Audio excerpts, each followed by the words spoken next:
Why am I out here? I'll tell you why. To underscore that business is cold, and nothing's been colder than doing business during COVID, right? We've all been traipsing through this stuff for a while now, and we got a ways to go, so let's not stop here, let's walk and talk.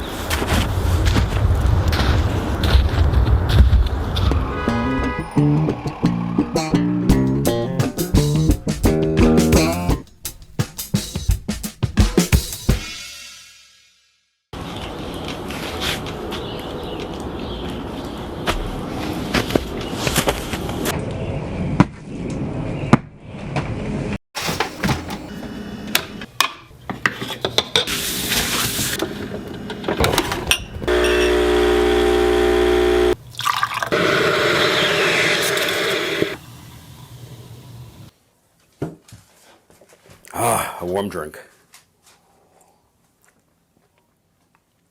It would be wonderful to be able to snap our fingers and be right back in 2019, wouldn't it? But as we're making our way through and past COVID, we're actually learning quite a few things. A few months into the pandemic, I set up a free consulting service for small businesses to try to help them get through some of this.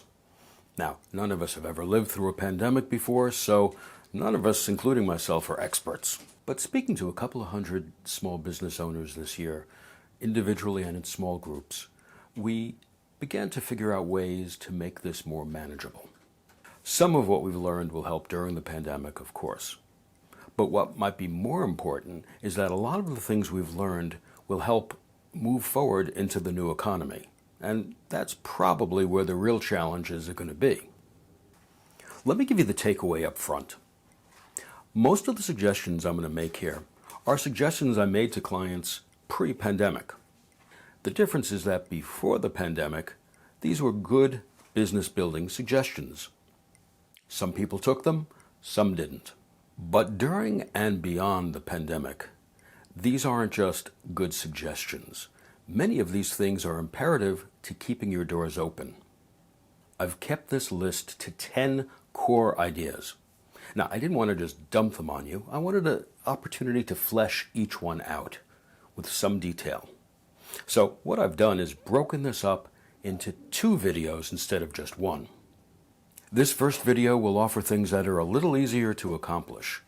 And in the second video, we'll get into things that are a little more demanding. Number 1, get valuable market research. Entrepreneurs are understandably confused on which way to take their business and their business development. Should they stay the course or move in new directions? Many companies are uncomfortable asking their customers to participate in this. But this can be avoided if you frame it correctly. Frame it as you and your customers working together to improve your service to them. Here are a few guidelines that might help. Don't overwhelm with 50 questions. Don't make this exhaustive.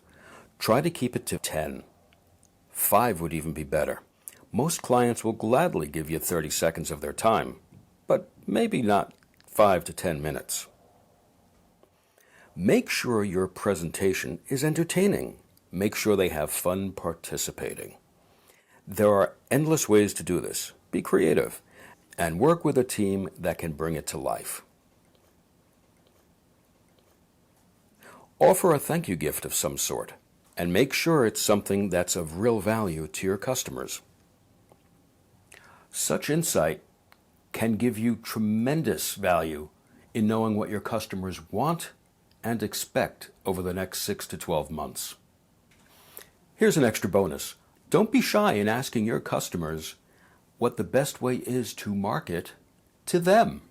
Yes, actually ask them how they want to be marketed to and what their anticipated demands for your product are over the next 6 to 12 months.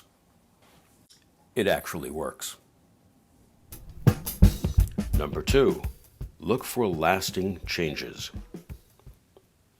A pandemic of this size has a good chance of creating long-lasting changes in our culture. actually in our culture, is because this is global. Keep an eye out for things in your industry that have changed the way they work since COVID. Understand how things are working now during the pandemic and question whether they will go back to the old normal, stay the new normal, or something in between, or maybe shift in a wildly different direction. Act on it. With all of that in mind, make sure your business is set up to best serve your clients and best profit from these market shifts you've identified. Number 3, stay connected to your customers. As so many people are working from home, it becomes more difficult to stay connected to your customers, especially if you're in a B2B business where many of them are no longer available at the office. Look for ways to stay connected. An old-fashioned phone call is great, but weekly or monthly outreach of an email can sometimes work almost as well and is more doable for some businesses. Without people in their offices, direct mail items like catalogs become hard for B2B businesses. Thankfully, for B2C, this is mostly business as usual. Make sure that any contact you make brings value to the exchange. Have a strong and positive message to present to your customers. This needs to be well thought out. Make sure to be reassuring in any contact. Let them know that your team has it together and intends to keep serving their needs, and give them the details on how you're modifying your business to make this happen. If you had to close for any amount of time, explain to them why and let them know when you're going to schedule a reopening. Same thing with services. Many companies that stayed open had to shut some of their services. Let your customers know when to expect them to return. Overall, be forthcoming. Don't let clients have to pull teeth to get the information they deserve to be given. Get any bad news out fast and follow it with your proactive way to resolve any issues they may encounter. Number 4, stay visible. Whatever type of business you have, you were probably more visible to your customers prior to COVID than you are now. Perhaps your paths would cross on a regular basis in a neighborhood. Look for ways to continue that even when you're not at your office. The very best solution is to ramp up your advertising so that they can see and think of you more often. If you're B2B, make sure to stay visible in trade magazines and websites. If you're B2C, make sure to be seen.